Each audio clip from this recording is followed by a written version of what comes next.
on the Day of Judgment. In the poem, On the Day of Judgment, Swift describes his vision of Judgment Day, the day when all people must come before God and take responsibility for their actions. It explores the hypocrisy of people's treatment of one another in the name of religion. Using an apocalyptic image, the poem exhibits Swift's usual tendency to satire, as he employs his formidable wit to tackle social, political and religious issues which are at once of his own time and also universal. In the line, "I sink from reverie to rest," Swift uses alliteration to emphasize the sense of dizzying exhaustion created by the whirl of thought.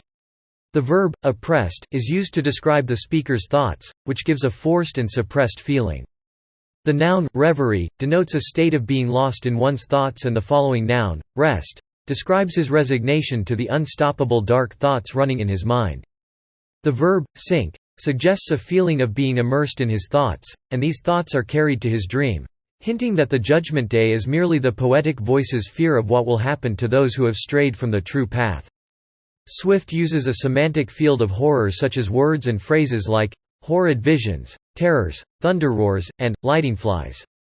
An apocalyptic tone is created through the use of horrific imagery that allows the reader to viscerally imagine what Judgment Day feels like.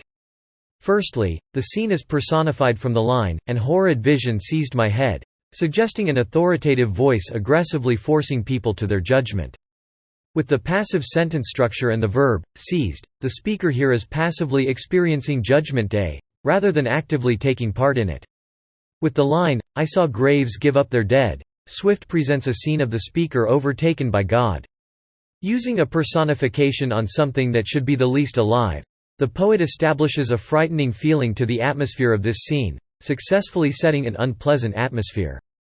The line itself is also a biblical allusion in Revelation chapter 20 verse 13, which adds a direct connection to Christianity with this poem. In the Bible verse, the following line is, "and all were judged according to their deeds." Linking back to the poem, this line sets the anticipation of Judgment Day. The following line, "Jove, armed with terrors," introduces the reader to the god in the poem. The caesura after the name, Jove, highlights his importance and power. Jove. Here is the Roman king of the gods. By referring to God as Jove, Swift signals that his Christian belief is challenged by other classical gods. Jove is more powerful and more authoritative. Ambiguity is displayed with the phrase, "armed with terror."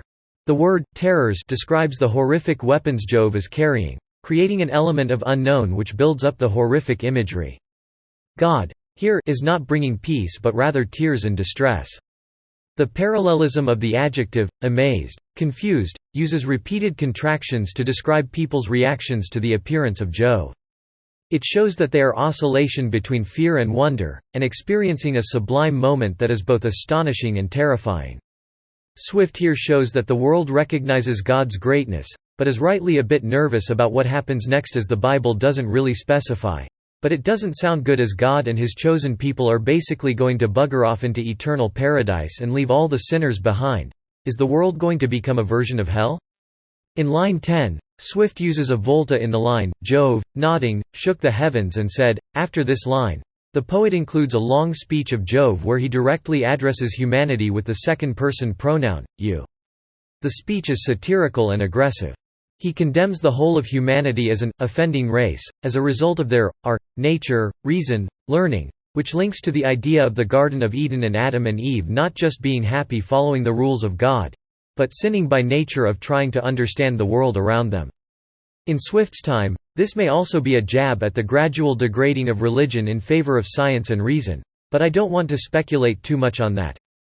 Also, the use of a syndetic listing in the line, by nature, reason, learning, blind, here creates an intense list of excuses that humans typically use when trying to justify their intelligence and their beliefs. Jove explains that they have been led astray because their beliefs were all based on flawed or incomplete mental processes.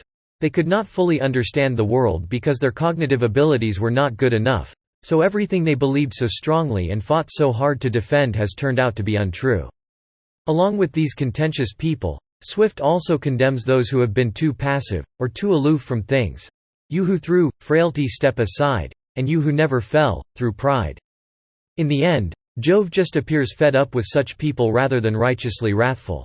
He does not dignify them even with the epithet of sinners, but merely ridicules them as blockheads. There is a note of bleakness struck, perhaps, in the observation that the world's mad business is done with at last, but overall the tone remains quite wry. The final line, "Go on, your bit," is an 18th-century slang phrase meaning, "Get out of here, you've been tricked and deceived." Swift's God refers to them as blockheads, and such fools, satirically suggesting they are below his contempt and not even worthy of proper damnation. Just as simple, go, go. Your bit, which means that they are condemned to hell, but without a fight or grand ceremony.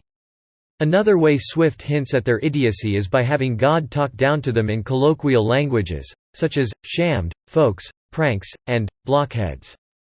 He describes their sex as part of the world's mad business and as pranks, again implying they are idiotic or childish insults to the Church rather than presenting any kind of serious or existential threat to the established orthodoxy.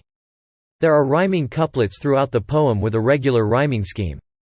It gives a confident and unwavering tone but also gives a rigid structure suggesting that there's no room for maneuvering to escape the final judgment.